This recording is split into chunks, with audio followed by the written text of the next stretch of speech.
And that, my friends, is how America was made great once again. Breaking at this hour, Jimmy Sengenberger is currently at the crossroads of politics and economics.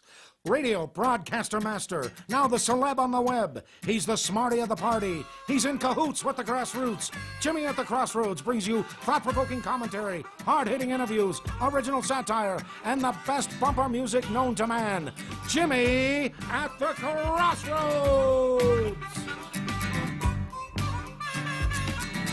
Gonna talk money, gonna talk politics, great for all generations. Oh, what a great mix, I said.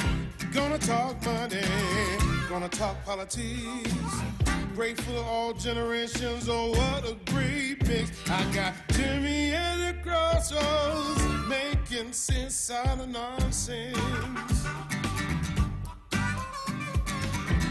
People want answers, they want to understand. They come to the crossroads and Jimmy gives them the plan. I said, gonna talk money, gonna talk politics, great for all generations. Oh, what a great mix. I got Jimmy at the Crossroads, making sense out of nonsense. Come on, Jimmy, what you got?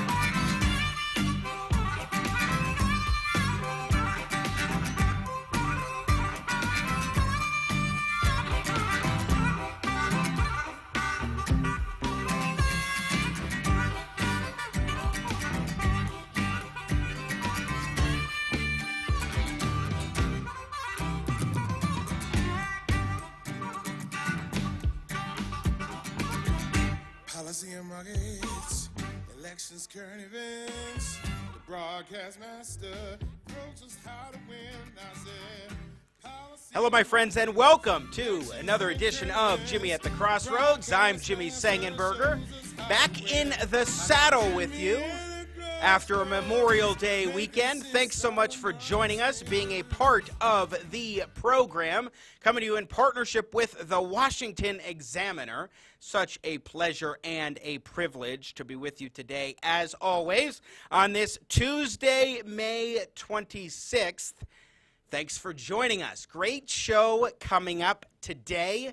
So pleased to have Pastor Darrell Scott of the Black Voices for Trump Coalition to talk a little bit about Joe Biden's blunder last week on Friday when he said, "You ain't black if you're weighing whether or not to vote for Biden or Trump," as opposed to just saying, "Hey, I'm voting for Biden," which I guess is the case. If you're black, you need to vote for Biden or else you're not really black, according to Mr. Old White Guy, Joe Biden.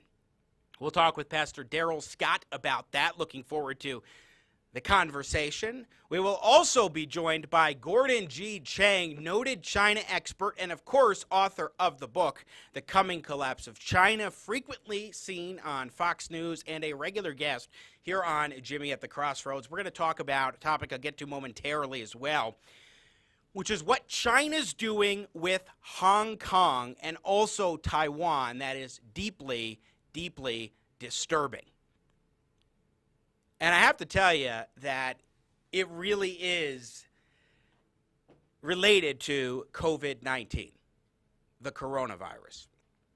But before we get started with the day, friends, let me tell you about Nick. Nick is a superhero. His kids call him Dad. Unfortunately, Nick nicked himself shaving.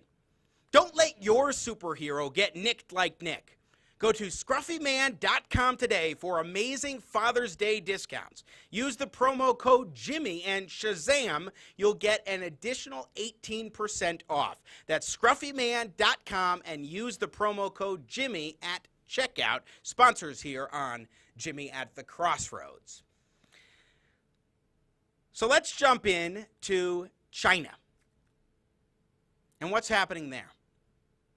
We all know about what happened with the World Health Organization seemingly on China's side and trying to spread disinformation and also hide the reality about how the coronavirus got started and where it got started. That is to say, Wuhan, China. Questions, of course, remain as to how that came about. Was it in a Wuhan virology lab? Perhaps. We've seen enough evidence on this program to think that there's a strong case to be made for that. Or was it just entirely a natural occurrence?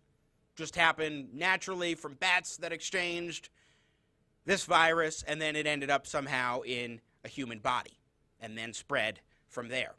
Regardless, the Chinese spread disinformation, and they didn't allow for warnings to get out there, and the World Health Organization aided and abetted them in exactly that.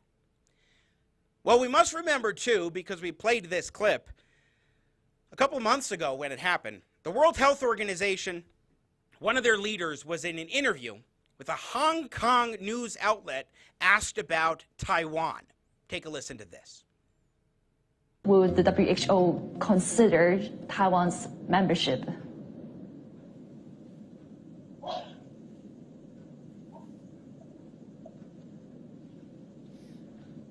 Hello? I'm sorry, I can't hear. I couldn't hear your question. Okay, yeah. Let me repeat the question. No, that's okay. Let's move to another one then. Right, because I'm actually curious on talking about Taiwan as well, on Taiwan's case.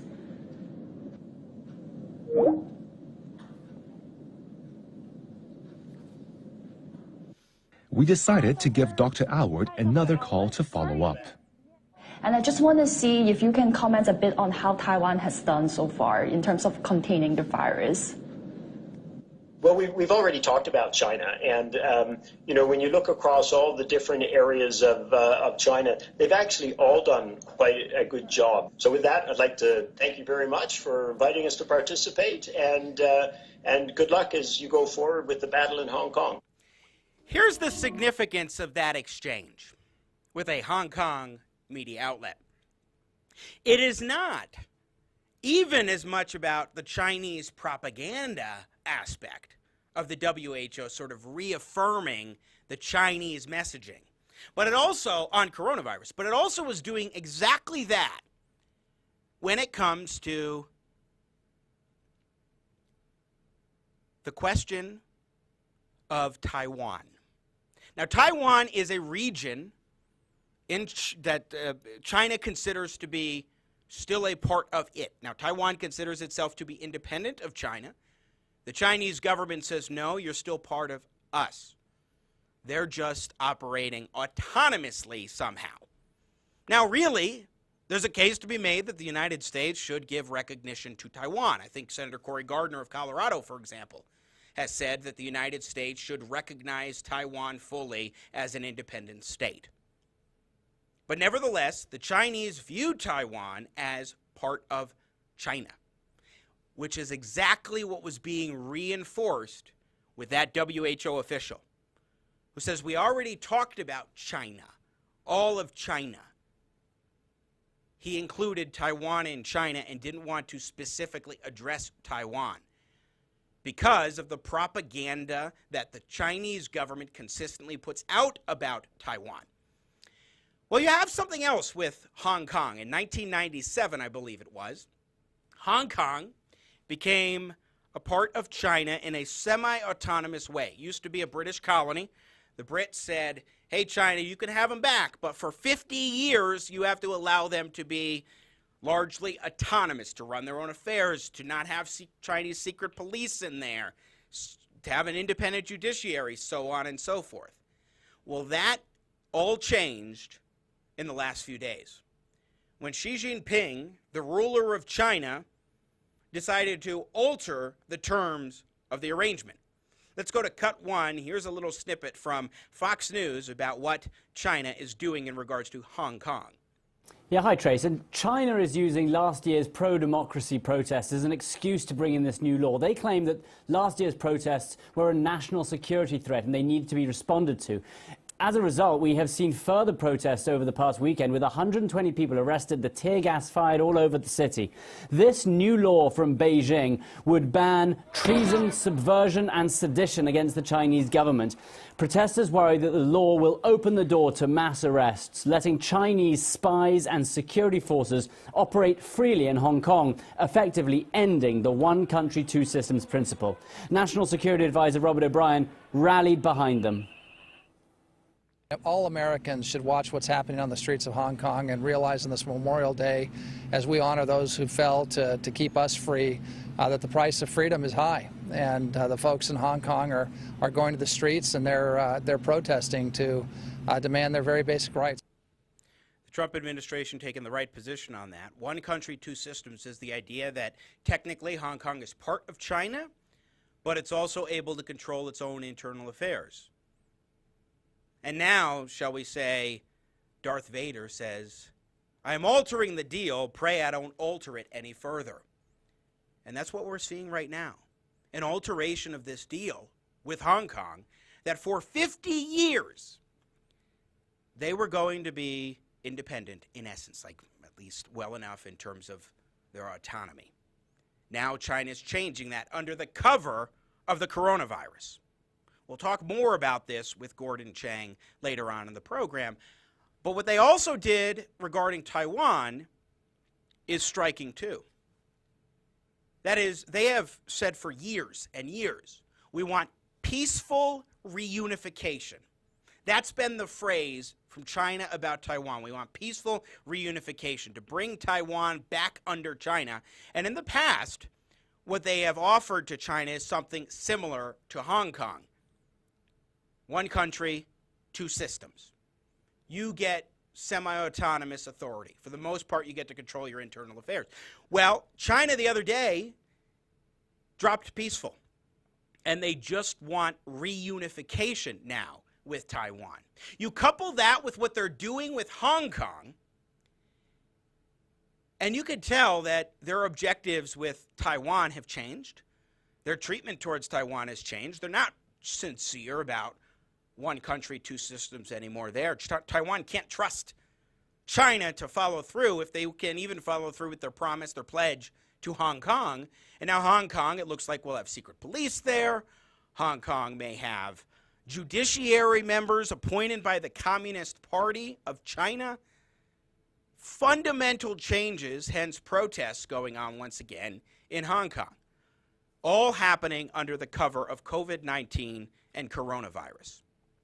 Now, the United States is limited in options, particularly because right now we are still in the midst of a semi-trade war with China. That is to say, while we had a Phase 1 China trade deal a few months ago, the average for U.S. tariffs on Chinese goods coming into America is still 19.3%. Still 19.3%, which is more than 8 times what it was when the trade war began in 2018. That means that American financial leverage, if that's what they wanted to use, maybe tariffs to try to address this, to get them to stop their blatant human rights abuses against Taiwan or against Hong Kong, are more limited.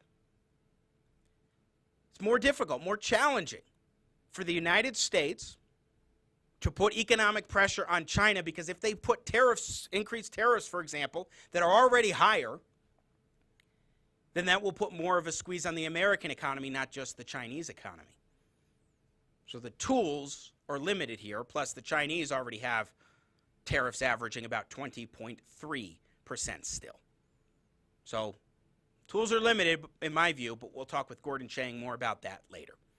Coming up in moments here on Jimmy at the Crossroads, we will be joined on the show by Pastor Darrell Scott, who is part of the Black Voices for Trump coalition. Going to get his reaction to both Joe Biden's comments on Friday with Charlemagne the God, radio host, about how you ain't black if you aren't just supportive of Joe Biden. We'll talk with Pastor Darrell Scott about that, as well as some of the reaction and comments in the media, different things that have been said in terms of exchanges going on since that comment was made unforced by Joe Biden.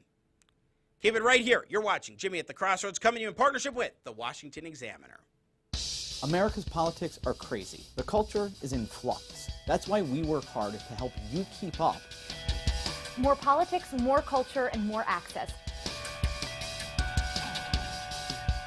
We focus on the biggest stories of the day with some of the biggest names in politics and punditry.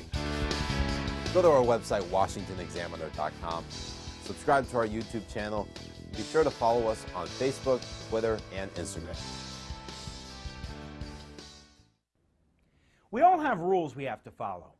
But what if you could have a direct hand in helping to write the rules that would impact your life or your business? I'm Jimmy Sengenberger, and let's talk about exactly that.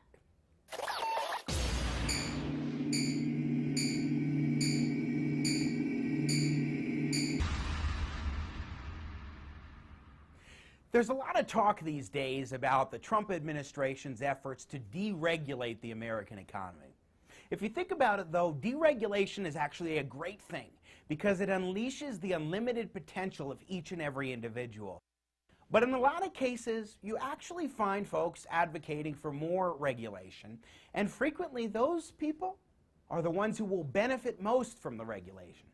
Such as big businesses like Facebook or General Motors that, if you put in more regulation, would be able to cut out the competition or directly benefit them. For example, putting up higher barriers to entry so that next small business, the next Mark Zuckerberg, won't really be able to get in on some of the action, some of the incredible opportunities.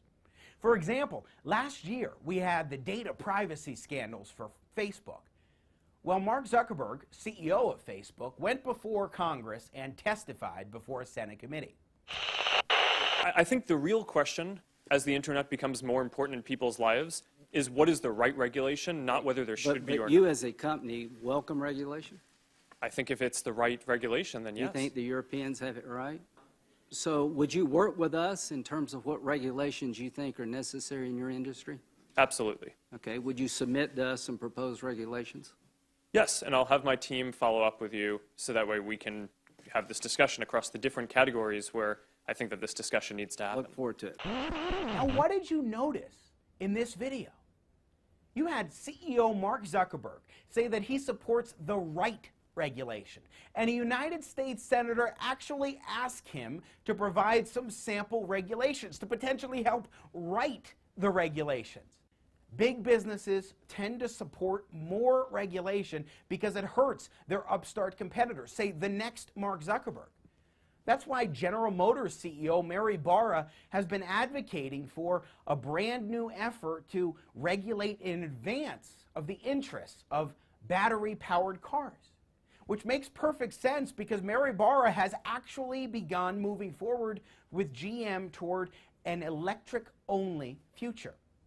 So what you have here are big businesses having seats at the table day in and day out to help increase regulations to the disadvantage of smaller competitors. That's a case for less regulation, not more. And it's a message we can get across to millennials today, who are the most innovative generation, perhaps in history. That is a message we need to get across as well. So let's boldly proclaim it.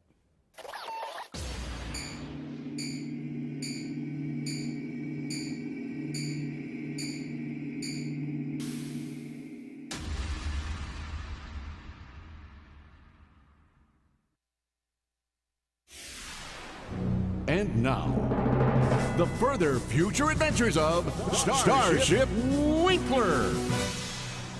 In today's episode, the captain is making travel plans. Sparks, open up a frequency to price expediosity line. Yes, Captain. Hello, and welcome to Price Expediosity Line. How can I help you? Well, I'll need a room. Are you traveling alone? Yes. Oh, that's a shame. Never found the right woman, huh? Well, there was this... No, wait, just book me a bed. King, queen, fool, twin, Murphy, or bunk. King. You never know. Well, as long as you're convinced. All right, name your price. Name my price? That's how it works. Name your price. $6? $6 it is. Let's plug it in here. Bippity boppity boo, and sorry, you were outbid. By how much?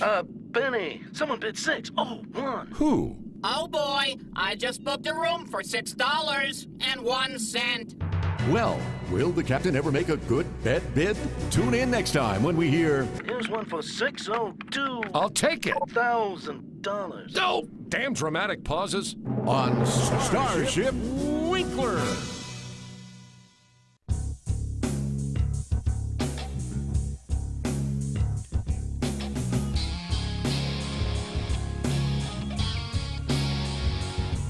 Do you wear a toupee? Do you yell out, Spock? Do you put in pauses when you talk? Do you start real soft and then go real loud? Have you won 2 Emmys? Do you love a crowd? Whatever makes you feel like a Shatner. Yeah, you got lots of macho and swagger.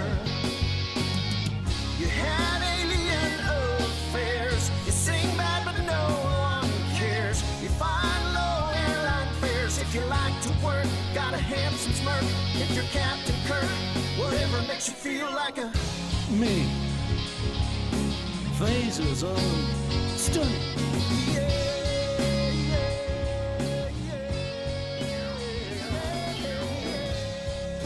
Whatever makes you feel like a Shatner. We just like having crazy, wacky fun some days here on Jimmy at the Crossroads. Welcome back in partnership with the Washington Examiner. I'm Jimmy Sengenberger. Such a pleasure and a privilege to be with you on this Tuesday, May 26th. Hope you had a great Memorial Day weekend. And our thanks to those who sacrifice so much for our country and who have paid the ultimate sacrifice for our country. We are forever in the debt of our men and women in uniform who ensure that our freedoms remain preserved and protected under the Constitution of the United States.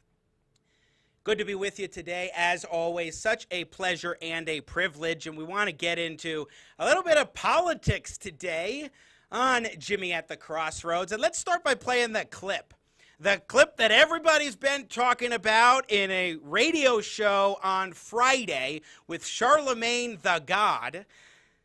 Joe Biden made a blunder. I don't know if this is the blunder of all blunders from Biden because he's had a heck of a lot of them, but he's pretty close. Take a listen to what he said. I want to ask you about your running mate. I don't know if you saw, well, I saw today that a news report broke that Amy Klobuchar was being vetted, and a lot of people on social media, they're not too happy about that. And it's because they want your running mate to be a black woman. I don't know if you saw the op-ed in the Washington Post by some of the leading black women voices in this country, and they feel since black women are such a loyal voting bloc and black people saved your political life in the primaries this year, they have things they want from you, and one of them is a black woman running mate. What do you say to them? What I say to them is that I'm not acknowledging anybody who is being considered, but I guarantee you there are multiple black women being considered. Multiple. Well, you know, Thanks so much. That's really our time. I apologize. You can't do that to black media. I can't do that to white media and black media because my wife has to go on at 6 o'clock. Okay. Oh, I'm in trouble. Listen, you got to come see us when you come to New York, VP Biden. I will. It's a long way until November. We got more questions. You got more questions, but I tell you, if you have a problem figuring out whether you're for me or Trump, then you ain't black. It don't have nothing to do with Trump. It has to do with the fact I want something for my community. I would love to see Take a look at my record, man. I extended the voting rights 25 years. I have a record that is second to none. The NAACP has endorsed me every time I've run. I mean, come on. Take a look at the record. Stunning words. Pastor Darrell Scott is a member of the Black Voices for Trump Coalition, and he joins us now for reaction to that and some of the commentary since Friday. Pastor Darrell Scott, welcome to... Oh, we need to fix up the camera real quick. We'll get Pastor Scott up here in just 1 second. No, Nathan, you're on the show. He didn't catch that he hasn't switched it from the test run. Occasionally that'll happen. All right, let's bring him on, get the audio going. Pastor Scott, how are you? Oh, I apologize again. For some reason, I'm not hearing you quite yet. Occasionally, we have these little technical jumbles. Okay. Nathan Matoush is working to figure that out. You know, it really is quite stunning what's happening in terms of this whole environment here and what's the politics of it all. So once again, Pastor Darrell Scott is a member of the Black Voices for Trump Coalition, and he joins us now. We should be able to hear you, sir. Pastor Darrell Scott. I don't know what happened, because we just did a test run with you, and I'm not sure why we're not getting audio right now. Is your mic on, sir? Let's just double check here. No, we still cannot hear you yet. Nathan, why don't we drop in a little clip here. Let's go ahead and play that. Go ahead and drop in the cut 8. Go ahead and play cut 8 while we're waiting here. The last thing I want to do, and I shouldn't have been such a wise guy. I shouldn't have been so cavalier in responding to what I thought was, anyway, it was, I don't take it for granted at all. And no one should have to vote for any party based on their race, their religion, their background. So that's Joe Biden giving a non-apology, so-called apology. We're going to get this figured out. As sometimes these strange issues do come up. Just 15 minutes ago or so, we were doing a little test run here. So we're going to play a quick little video for you, and we will be right back on Jimmy at the Crossroads.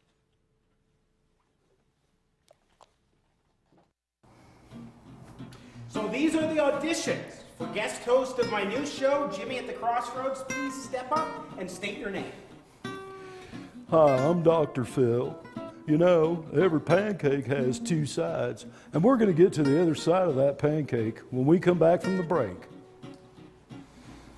Mr. Shatner. Bernie Sanders will probably be the Democratic nominee. You're going to have to talk faster. I was going at full speed. Kelsey Grammer. Very well. I'll send you all to heaven before condemning you to hell. My little snowy flake, poor little snowy flake, triggered in every way. President Bill Clinton, whenever you're ready. Hey, how y'all doing? So, how about we play a little game of the old switcheroo? Thank you. Hey, if I get the gig, do I get an intern? Thank you. Just asking. Tom Hanks, go ahead, please. I am Tom Hanks at your service. Can you try an announcer voice, sir? Oh, an announcer voice? Oh, come on. I got a lot of movies to do. Okay, I'll do an announcer voice. I am an announcer. I'm the announcer. Ha! How was that? The announcer guy. Ha! I think we're going to have to do another audition call, guys.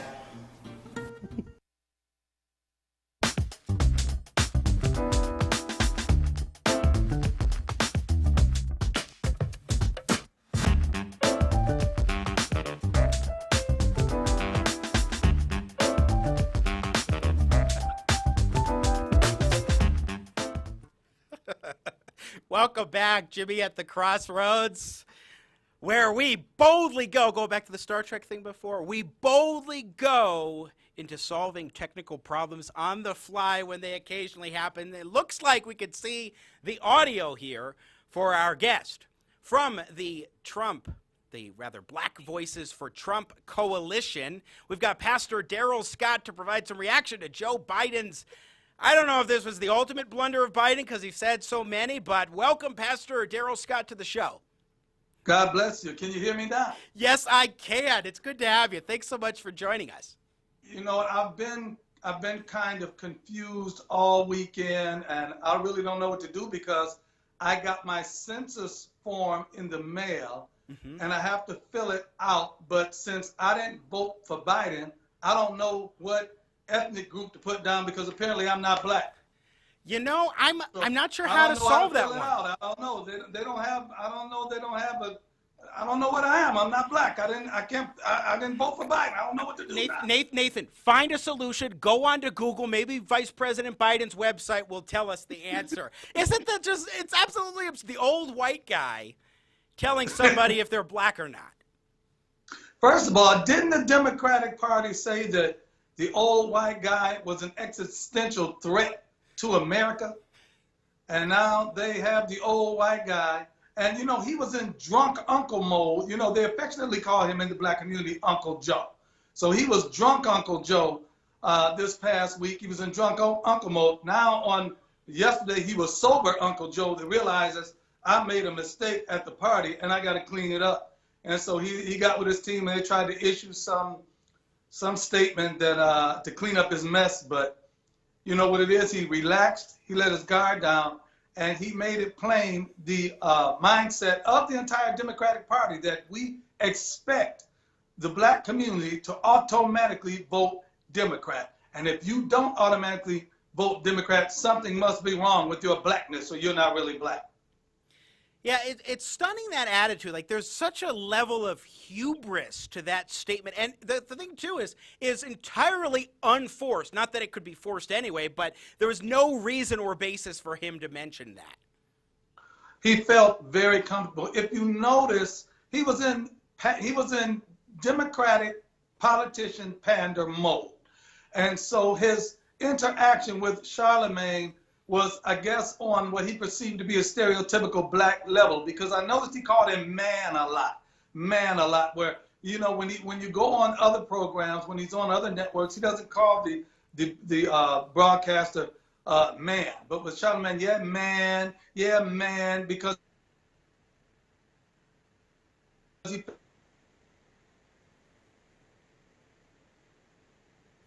Pastor Darrell Scott cutting in and out just a little bit here on Jimmy at the Crossroads. Again, he is from the Black Voices for Trump. And the Bible says you're not really black. Pastor, you just cut out for about 20 seconds there for some reason. I'm not sure what was going on. Okay, what I was saying was, you know, Joe, the Bible says out of the abundance of the heart, the mouth speaks.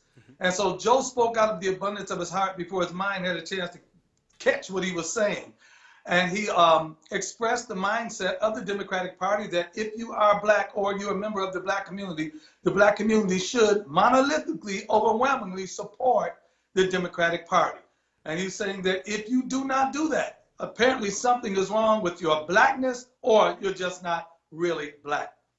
And that's the mindset that the Democratic Party has. And it's a mindset that basically I can understand them having, because no matter how bad or how much they haven't done anything for the black community overwhelmingly supports the Democratic Party anyway.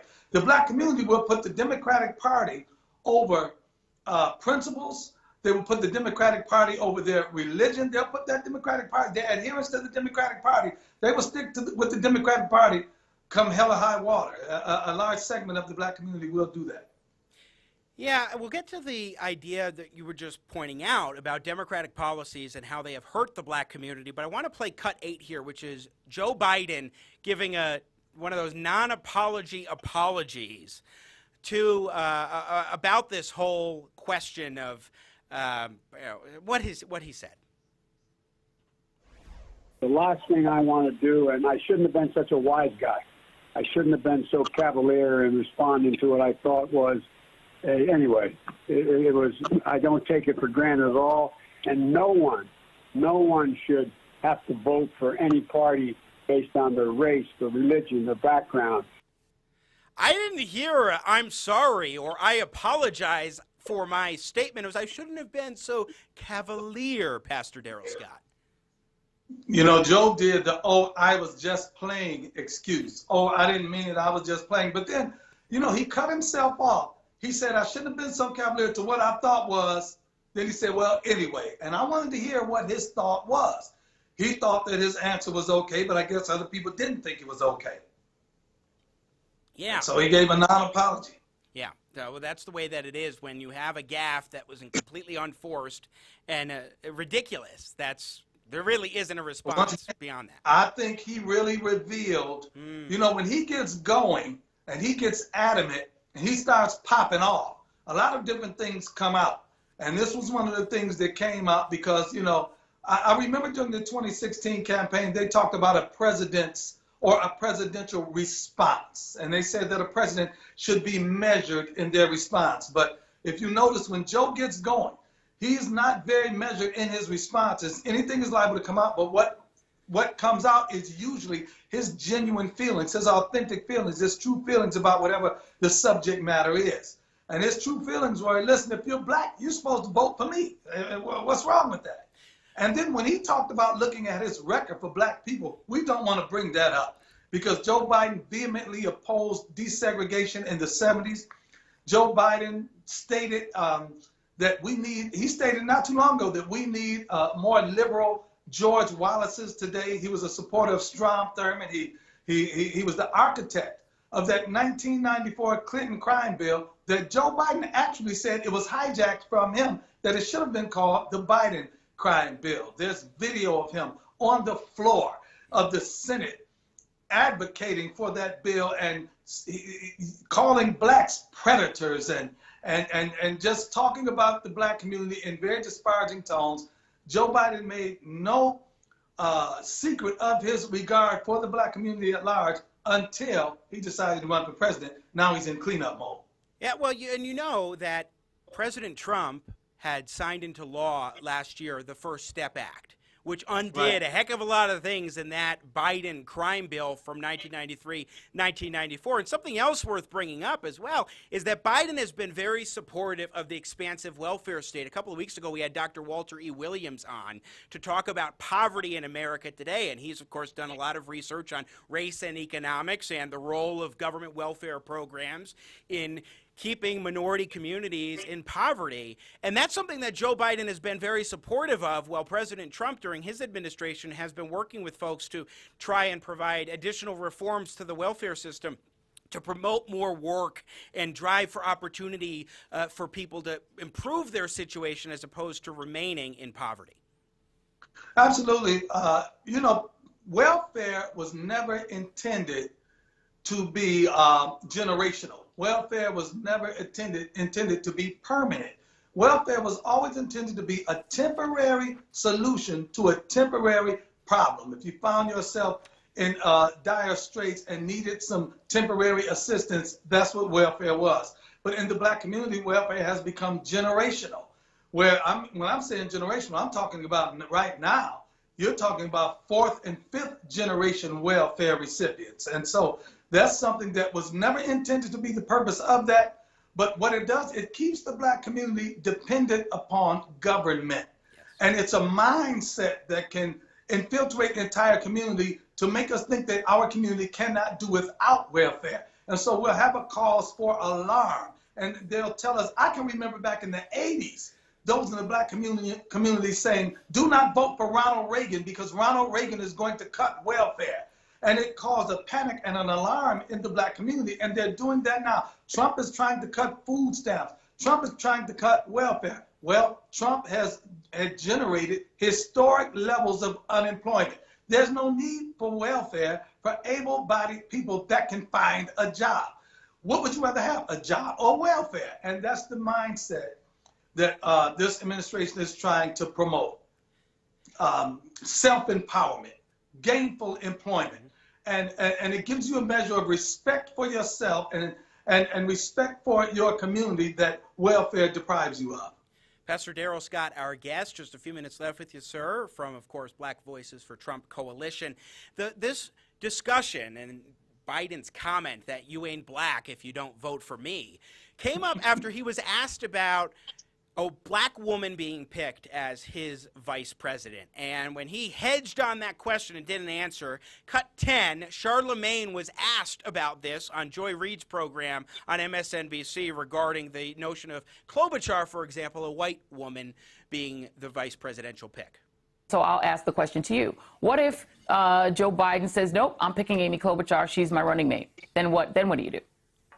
Well, on top of possible Russian interference and voter suppression, Dems have to worry about voter depression. And that's people staying home on election day because they just aren't enthused by the candidate. You know, you can't act like this is the most important election ever, but run a campaign from your basement and, you know, not make some real, you know, policy commitments to the black community, you know, not listen to some of the demands that the black community are making. You know, I think, you know, people are sitting around hoping that Trump loses instead of going out there and actually beating him. He has to do something that energizes his campaign, that, brings some actual enthusiasm to his campaign. So those 4.4 million Obama voters who, stayed home in 2016, more than a third of them black, don't do that this year. You got to make them come out.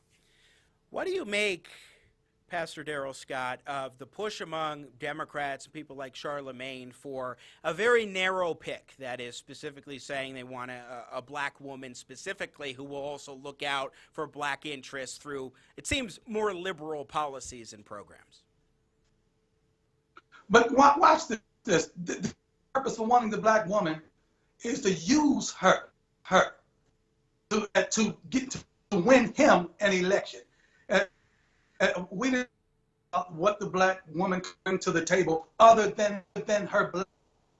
You're talking about selecting a black woman that would be next in line to the. Not that there aren't any qualified. Abrams' name has been touted a lot. Stacey Abrams could win her local election, her statewide election. What makes everybody think she'll win a national election? If you're talking about tokenism, that's the epitome of token. Get a woman so that black people will vote for you. So what that is saying is that of himself, Joe Biden is unqualified, but a black woman as a token would qualify him. That's ridiculous. That's the epitome of tokenism. And finally, Pastor Darrell Scott, what is the message when you're out and talking about why the black community should vote for President Trump? What is the message that you always work to get across? Well, message now than in 2016. In 2016, when President Trump, what do you have? What he was saying was, give me a chance. And now we don't have to say that. For the last 4 years, it's been very proactive and very positive towards the community. Funding for HBCUs, the community zones, to repair and renovate distressed community. Justice reform, prison reform, the urban revitalization he has. We have so many things to point back at and say, look what he's done. So it on and say, you know what, it will be more of the same and even get better. He's on the drawing board now. They haven't been. I don't want to take the liberty and announce them prematurely, but this president is, once again, as I said, the most proactive president towards Black America in my life. Pastor Darrell Scott with Black Voices for Trump Coalition. Thanks so much for joining us today and working through some of the issues. Really appreciate it. God bless and best of luck. God bless you. Bye-bye. Thank you. Again, Pastor Darrell Scott joining us here on Jimmy at the Crossroads. In a few moments, we will be joined by Gordon G. Chang, good friend of the show. We're going to talk about what's happening with Hong Kong and Taiwan vis-a-vis China. This is a situation we were talking about at the top of the show, a situation that is deeply, deeply troubling. And as Americans, we should be looking out for freedom across the globe. And this is clearly a prime example of the erosion of freedom happening on the world stage. Keep it right here. Jimmy at the Crossroads. I'm Jimmy Sengenberger, coming to you in partnership with the Washington Examiner. We interrupt this program for a very important presidential message. I have an issue that's very important right now to the American people and to the people of the United States as well. Our jobs are disappearing to Mexico. I'm going to change that in 2021 when I'm reelected. These jobs are gone. Even the Keebler Cookie Company is no longer, it's in Mexico, folks. It's down in Mexico so far. And those elves are out of a job. Our elves are out of, they don't even speak Spanish. They can't go down there, and they have Mexican elves down there now who don't even understand English making these cookies. I'm going to read the new ingredients just so you're interested. Honey, check. Wheat, check. Oats, check. Sugar, of course. But here's where it gets strange. Chicharrones. What's chicharrones? Jalapeno peppers, folks. If you try these cookies, you're going to burn your tongue off. It'll be gone. You'll have nothing. You won't be able to speak Spanish or English or any other language. Well, I'm going to bring those elves back so quick and so much. They're going to love it. You're going to have your cookies back, and your tongue's going to be fine, believe me. Trump 2020, thank you very much.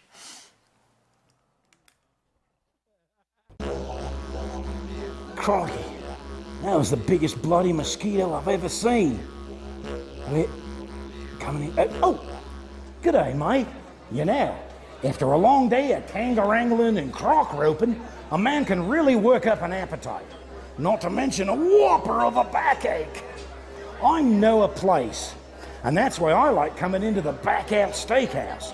The Back Out is the only place I know where you can sit down in a lumbar support Barca lounger and enjoy a big juicy bandicoot steak or a thick koala chop served by a licensed chiropractor. And as you partake of your meal, your server will